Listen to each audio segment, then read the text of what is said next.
कठुआ में 16 सालों में भी नहीं बन पाया चेक डैम। झील का निर्माण होने से पर्यटन को मिलना था बढ़ावा। अधर में लटकी 45 करोड़ रुपए की बहुउद्देशीय योजना।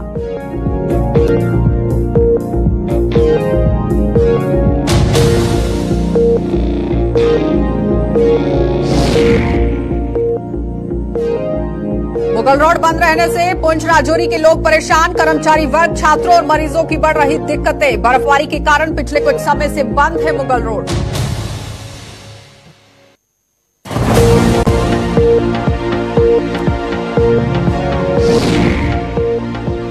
और किश्तवाड़ सिंथन अनंतनाग सड़क मार्ग से हटी बर्फ। इमरजेंसी मामलों के वाहनों को आवाजाही की इजाजत। मौसम साफ रहा तो एक हफ्ते में यहां यातायात होगा बहाल।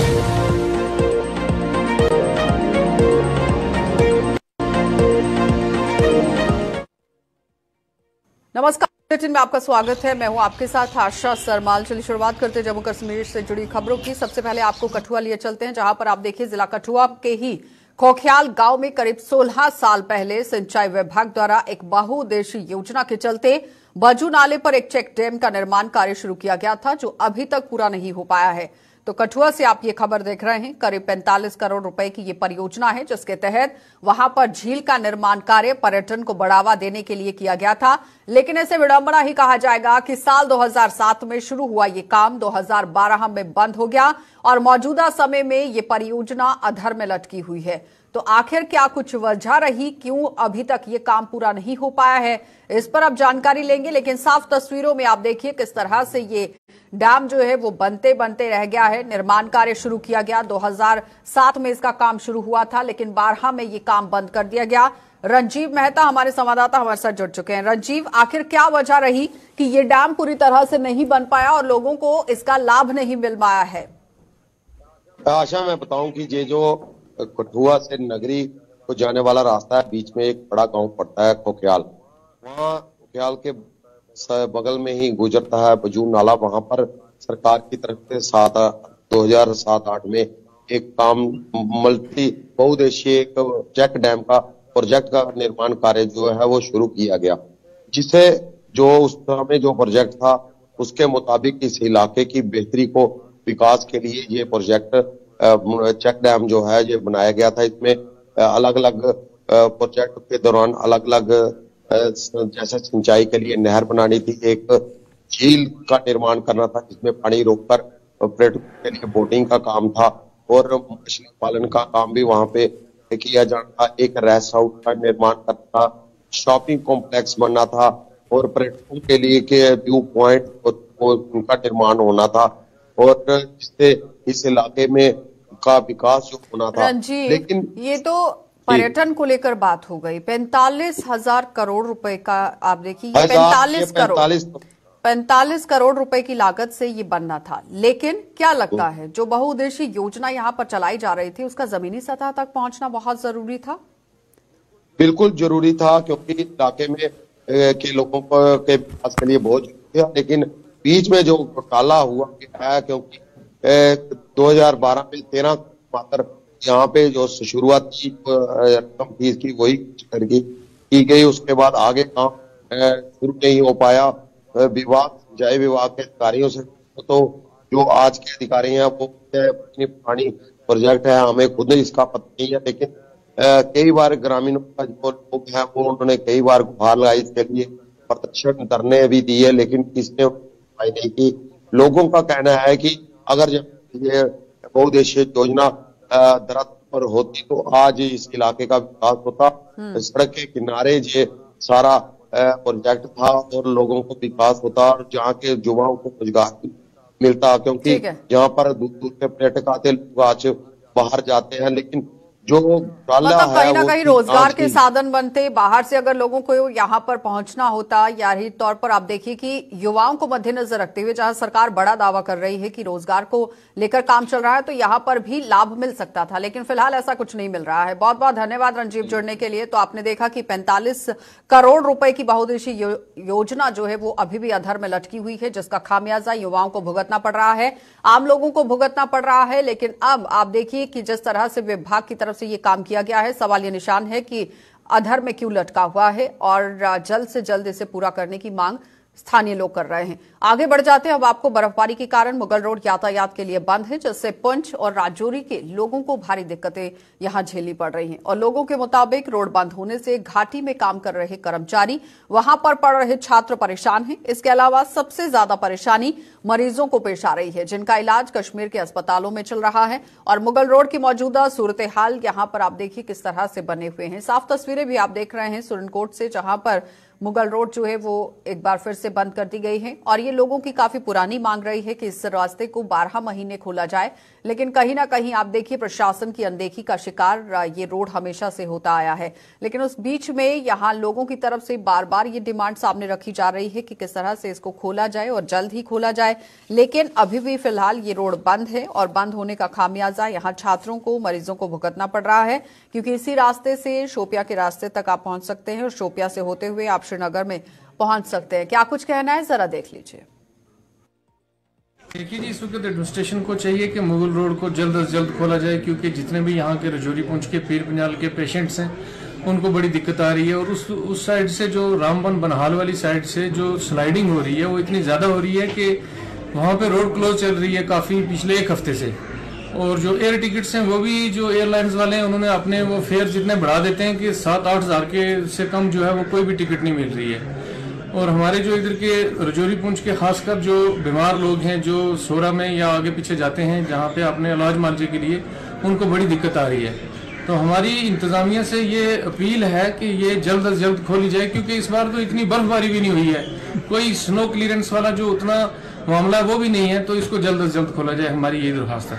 मुगल रोड जो है इस वक्त जम्मू और कश्मीर को सेकंड अल्टरनेट रूट है जो जोड़ता है, तो इसको 12 महीने जो है वो थ्रू होना चाहिए। ये तो सब पब्लिक की मांग है, आज दिन तक गवर्नमेंट ने इस पर कोई काम नहीं किया, सिर्फ बर्फ हटाने का काम करते हैं जो by the end of February start होना चाहिए था। इस बार तो बर्फ भी नहीं पड़ी, मुझे लगता था 1 मार्च को ये रोड चलनी चाहिए थी, लेकिन एडमिनिस्ट्रेशन ने अभी तक कोई इस तरह के इकदाम नहीं किए। और हम ये मांग करते हैं गवर्नमेंट से कि आप फौरी तौर पर जो है वो मशीनरी जो है भेजें वहाँ पे।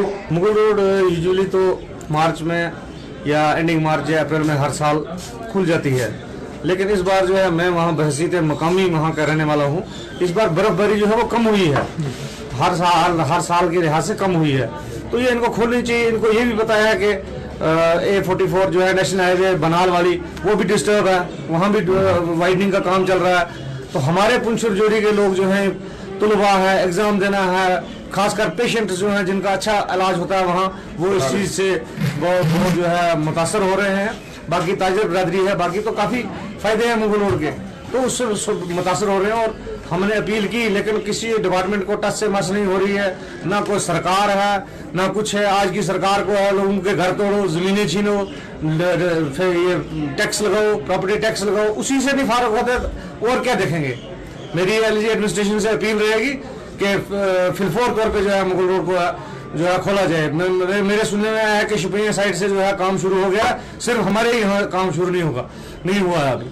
फिलफोर तो खोली जाए मुगल रोड, ताकि लोगों का जो है वो फायदा हो।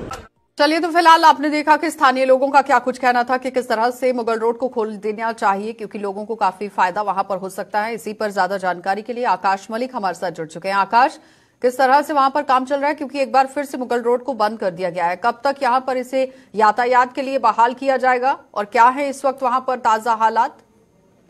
जैसा मैं आपको बताता चलूं, ये जो है रजौरी पुंछ को जोड़ने वाली, हिताई पीर पंजाल को जोड़ने वाली मशहूर सड़क मुगल शाहराह जो है, जब भी यहाँ पे बर्फबारी थी हर बार ये 3 महीने के लिए बंद कर दी जाती है। और इस वक्त भी जो है आज की डेट में मुगल शाहराह इस वक्त बंद है। कुछ लोगों ने हमारे से बात करते हुए कहा कि मुगल शाहराह को है इस बार जल्द खोल देना चाहिए, क्योंकि इस बार जो है बर्फबारी थोड़ी कम हुई है। और उनका ये कहना है कि यहाँ से जो है हमें जम्मू से होकर जो है श्रीनगर जाना पड़ता है, चाहे वो मेडिकल फैसिलिटी हो, चाहे कुछ मुलाजिम है, कुछ और भी लोग हों, उनको भी जो है काफी मुश्किलात करना पड़ता है। वही हम बात करें मुगल रोड हमारी काफी कहना है कि 2 दिन में जो है मशीनरी लगा दी जाएगी, और अगर मौसम ने साथ दिया तो फर्स्ट वीक ऑफ अप्रैल हम इस रोड को खोल देंगे। जी आशा। और आकाश, जिस तरह से बार बार ये भी मांग उठी है कि 12 महीने इस रोड को खोल दिया जाना चाहिए, क्या लगता है उस पर कब तक काम जो है वो होगा?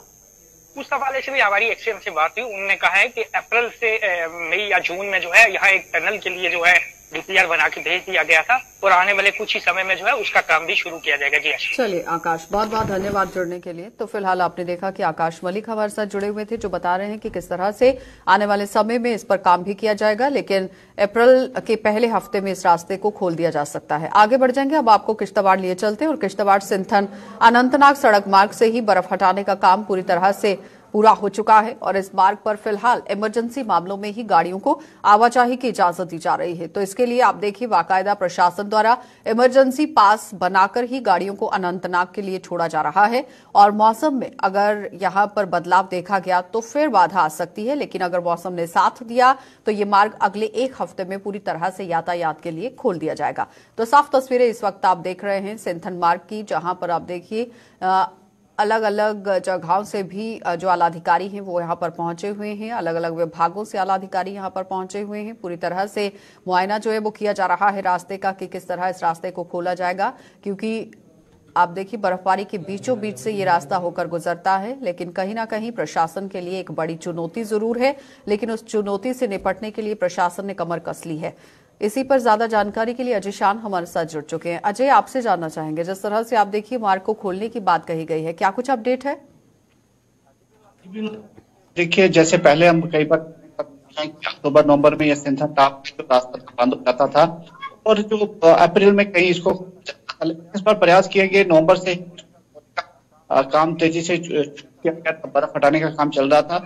लेकिन जनवरी में जिस प्रकार से भारी बर्फबारी हुई, रास्ता बंद हो गया था, लेकिन अब फरवरी महीने के आते आते पूरी तरह कर दिया गया है। हालांकि पिछले हफ्ते की तरफ से सिंथन तक का रास्ता प्रशासन ने खोल दिया था, लेकिन कल आपको ये रास्ता खोल दिया गया है और इस बात को बताया है कि ये जो रास्ता है अभी इमरजेंसी के लिए खोला गया है, क्योंकि वहां पर जाने का खतरा है, जिसके चलते एक एसओपी बनाई जा रही है और आने वाले दिनों में जो यात्री वाहन को भी मौसम साफ रहता है तो कुल मिला के बड़ा सफलता है प्रशासन को मिली है। खासकर एनएचआई की तरफ से जो इक्विपमेंट वहां पर लगाए गए थे देखने को मिला है कि फरवरी महीने में ये रास्ता आपको यात्रियों के लिए भी खोला जा सकता है। इमरजेंसी के लिए तो खोल ही दिया गया है। कितनी बड़ी चुनौती रहने वाली है अजय, क्योंकि आप देखिए समय से पहले इस बार रास्ते को खोला जा रहा है। जी बिल्कुल, एक बहुत बड़ी चुनौती है, क्योंकि टॉप पर भी कई मीटर बर्फ है। जैसे हम विजुअल दिखा रहे हैं कि रास्ते में भी करीब ऐसे स्पॉट हमने देखे हैं जहां 25 से 30 फुट बर्फ अभी भी ग्लेशियर जैसे बने हुए सड़क किनारे देखे जा सकते हैं। तो एक बड़ी चुनौती है, क्योंकि अगर कोई एवलांच आता है तो यात्रियों के लिए खतरा पैदा हो सकता है। तो जो प्रशासन कह रहा है कि हम पुलिस और आर्मी की रैंकिंग कराएंगे ताकि सिचुएशन को एसेस करने के बाद ही यात्रा सुरक्षित हो, इसके लिए प्रयास किए जाएंगे। क्योंकि ये जो रास्ता है एकमात्र ऐसा रास्ता है जो आपको घाटी के साथ डोडा किश्तवाड़ को जोड़ता है और चंद घंटों में आप घाटी में पहुंच सकते हैं। लेकिन डिमांड तो ज्यादा है, लेकिन यात्रियों की सुरक्षा को प्रायोरिटी प्रशासन दे रहा है और इस चुनौती को कैसे निभाना है इसको लेके प्रशासन जो है पुलिस और सेना की मदद भी ले रहा है। चलिए अजय, बहुत बहुत धन्यवाद जुड़ने के लिए। तो फिलहाल आपने देखा कि किस तरह से पुलिस की भी यहाँ मदद ली जा रही है, प्रशासन की भी मदद ली जा रही है और उसके बाद इस रास्ते का आगे का काम जो है वो शुरू कर दिया जाएगा।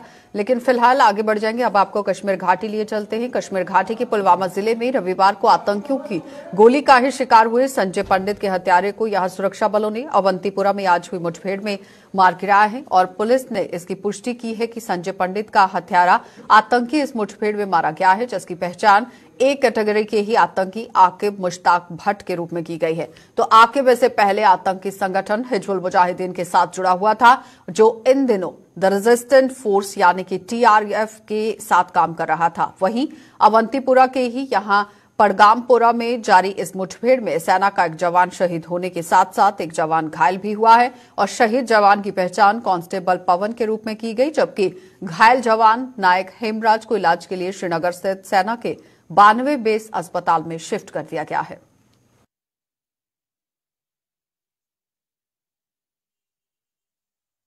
तो जिला राजौरी के नौशहरा के ट्रेन ब्रिज पर यहां ड्यूटी पर तैनात केंद्रीय रिजर्व पुलिस बल के एक जवान ने अपनी सर्विस राइफल से ही खुद को गोली मारकर आत्महत्या कर ली है। जवान की पहचान सीआरपीएफ की 245 बटालियन के जवान सिटी सारिद के रूप में की गई और पुलिस ने मामला दर्ज कर घटना की जांच शुरू कर दी है।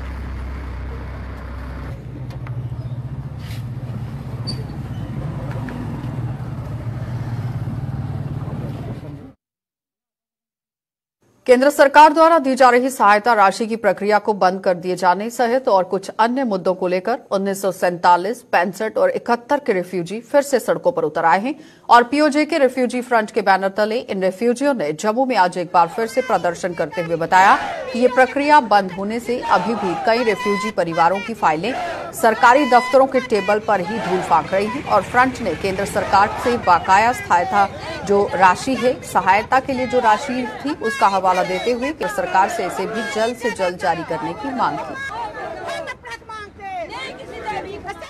बात है कि गवर्नमेंट ने कुछ ऐसी चीजें की हैं जिसका हमें दुख है और बहुत ज्यादा दुख है। नंबर 1, काम चल रहा था हमारा, लोगों के फाइलें चेक हो रही थी, पैसे भी आ रहे थे, लेकिन अभी इन्होंने बंद कर दिए हुए।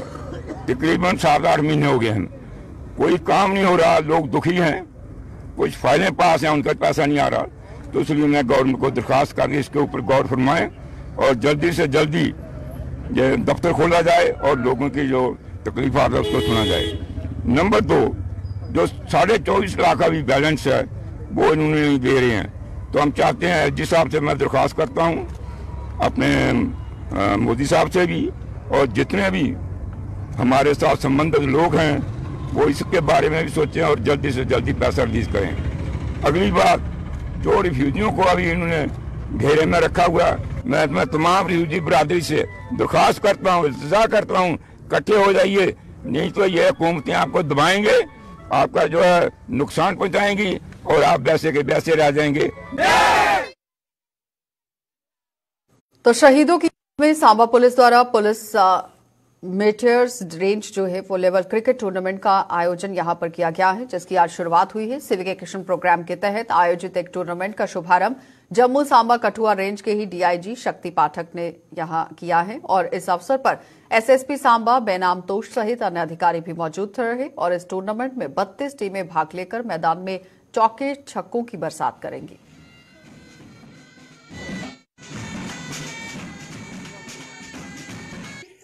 आज ये क्रिकेट टूर्नामेंट शुरू होने जा रहा है। अब मैं रिक्वेस्ट करूं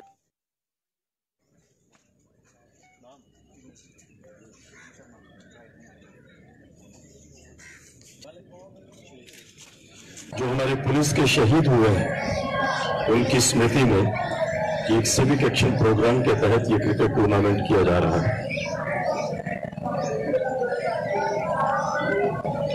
बात थोड़ी फिलोसॉफिकल हो जाती है, लेकिन जिंदगी एक खेल है, इसको हम खेल की तरह जीते हैं और जो खेल की तरह जीता है उसको मौत से डर नहीं लगता। हमारे जो शहीद हुए हैं उन्होंने जिंदगी को खेल की तरह लिया और अपने देश के लिए, अपने समाज के लिए अपना बलिदान दे दिया। ये जो भावना है, ये जो जज्बात है कि जिंदगी एक खेल है, ये बना रहना चाहिए और उसी भावना के तहत हम सभी अपने जीवन में किसी न किसी मुकाम के ऊपर बचपन में, यौवनावस्था में, किसी न किसी अवस्था में खेलते हैं। ये भावना हम सबके बीच में रहती है। ये भावना बनी रहे, जीवन का उद्देश्य सही बना रहे, इसी भावना से ये कार्यक्रम क्रिकेट टूर्नामेंट एक आयोजित किया गया है। बिश्नोई उपजिला अस्पताल में पार्किंग की उचित व्यवस्था न होने के कारण यहां इलाज के लिए आने वाले मरीजों और उनके तीमारदारों को काफी परेशानियों का सामना करना पड़ रहा है और ये सुविधा न होने के कारण लोगों को अपनी गाड़ियां, दोपहिया वाहन रास्ते में लगाने को मजबूर होना पड़ रहा है। इस अस्पताल की एक पुरानी बिल्डिंग भी है और लोगों ने इसे डिसमेंटल कर वहां पार्किंग का निर्माण करने की मांग की। बीएमओ शमीम चौधरी के मुताबिक इस बाबत संबंधित विभाग से बातचीत की जा रही है ताकि पार्किंग की समस्या को जल्द दूर किया जा सके। तो यहाँ पर मैंने आकर के देखा कि यहाँ पर पार्किंग की जो सुविधा है वो बिल्कुल जीरो नाम की है, क्योंकि लोगों ने इधर उधर गाड़ियाँ लगा रखी हैं। कहीं अगर कोई इमरजेंसी में किसी पेशेंट को आगे पीछे लेकर के जाना हो, जहाँ कोई बुजुर्ग पेशेंट हो, तो उसके लिए दिक्कत का सामना करना पड़ता है और यहाँ पर गाड़ियाँ भी लोग बिल्कुल तरतीबवार नहीं लगा रहे। और मैं सरकार से, प्रशासन से मांग करूँगा कि ये जो पुरानी बिल्डिंग हॉस्पिटल की बनी बहुत पुरानी है, इसको डिसमेंटल किया जाए और ताकि यहाँ पे पार्किंग की सुविधा बन जाए, तो जो बाहर से आने वाले हमारे मरीज जहाँ जहाँ पेशेंट हैं वो अपनी जहाँ पे गाड़ी खड़ी कर सके, और इमरजेंसी में अगर किसी को एम्बुलेंस को बाहर निकालना है या आगे लेकर के आना तो उसमें कोई परेशानी ना हो। और मैं एलडी साहब से ये निवेदन करूंगा कि हमारी इस सोच के ऊपर वो विचार करें और जल्दी इस बिल्डिंग को डिसमेंटल करने का आदेश जारी करें ताकि लोगों को सुविधा मिल सके। यहाँ पे अगर सुविधा सही नहीं देनी है तो इतनी बड़ी बिल्डिंग बनाने की कोई वाजिब नहीं है। तो इसमें पार्किंग फैसिलिटी जो है वो बहुत ही अनिवार्य है, ताकि जो लोग हैं जो एक अगर रोड पे वो वहाँ पे पार्किंग लगाते हैं तो फिर वो बाहर वाले लोग पुलिस वाले उठा के ले जाएंगे। अगर वो अंदर लगाते हैं तो अंदर लगाएंगे तो इमरजेंसी में प्रॉब्लम हो जाए। लिहाजा ये जो बिल्डिंग जो सामने दिख रही है इसको डिसमेंटल किया जाए, क्योंकि अब तो नई बिल्डिंग बन गई है और सारे डिपार्टमेंट्स उधर चले गए हैं।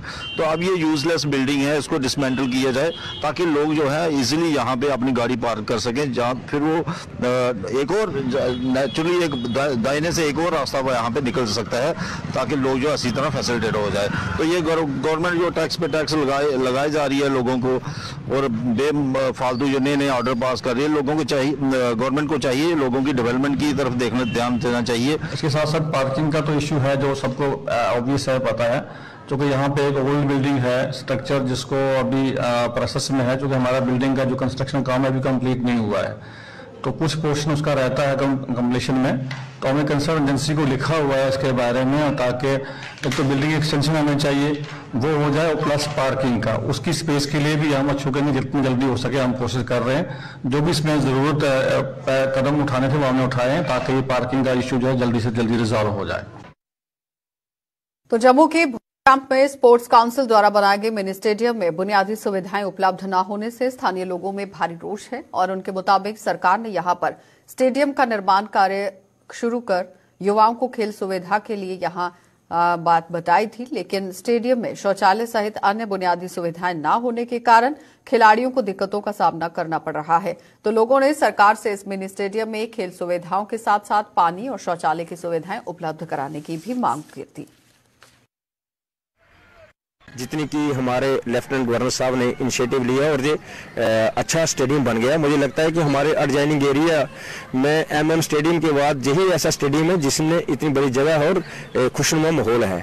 लेकिन थोड़ा सा उपराज्यपाल साहब के ध्यानार्थ में आपके चैनल में ये कहना चाहता हूं कि जहां पर जो सुविधाएं होनी चाहिए खिलाड़ियों के लिए वो पर्याप्त नहीं है। ना जहां पर कोई चेंजिंग रूम है, ना जहां पर कोई रात को लाइट का बंदोबस्त है, शाम ढलते ही जहां पर अंधेरा हो जाता है, और जो भी खेल की सुविधाएं होती हैं खिलाड़ियों के लिए, अगर कोई किट होती है या कोई जहां तक कि पीने का पानी भी जो यहाँ पर उपलब्ध नहीं है।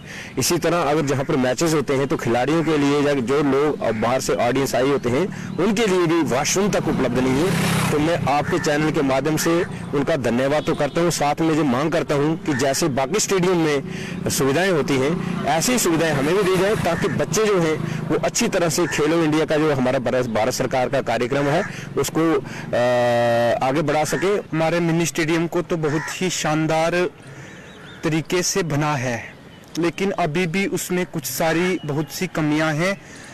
जिस प्रकार से वहां पर चेंजिंग रूम बना हुआ है लेकिन वो अभी तक फंक्शन में नहीं है, और कई बार तो सीआरपीएफ क्षेत्र के आसपास की सीआरपीएफ हो, आर्मी हो, वहां पर आकर के मैच का आयोजन भी करती हैं, लेकिन उनको वॉशरूम्स ना होने से, पानी की फैसिलिटी ना होने से एक सरकार पर और प्रशासन पर लापरवाही का आरोप भी लगता है कि इतना बड़ा स्टेडियम बनने के बावजूद भी अगर पूरी तरह से फैसिलिटी नहीं है।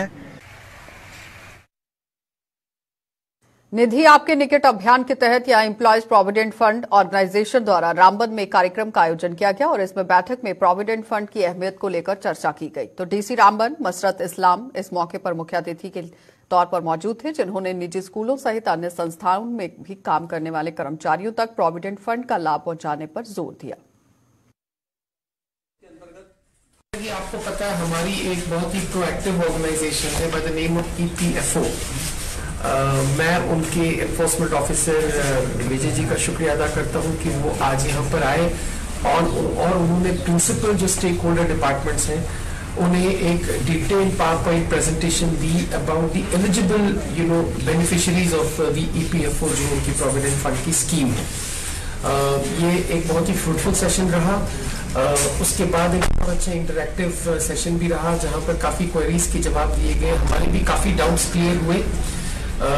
मैं assistant labour commissioner doctor Sushant ji को और जो हमारे चीफ एजुकेशन ऑफिसर है दीप जी को रिक्वेस्ट करता हूं कि पहले फेज में EPFO की स्कीम से बेनिफिट करने के लिए जो हमारी कंस्ट्रक्शन वर्कर्स हैं, लेबरर्स हैं, we have a figure of around 25,000, जिसमें से काफी रिन्यूड है, बाकी उनके रिन्यू करने but they are all eligible to benefit from the EPFO scheme.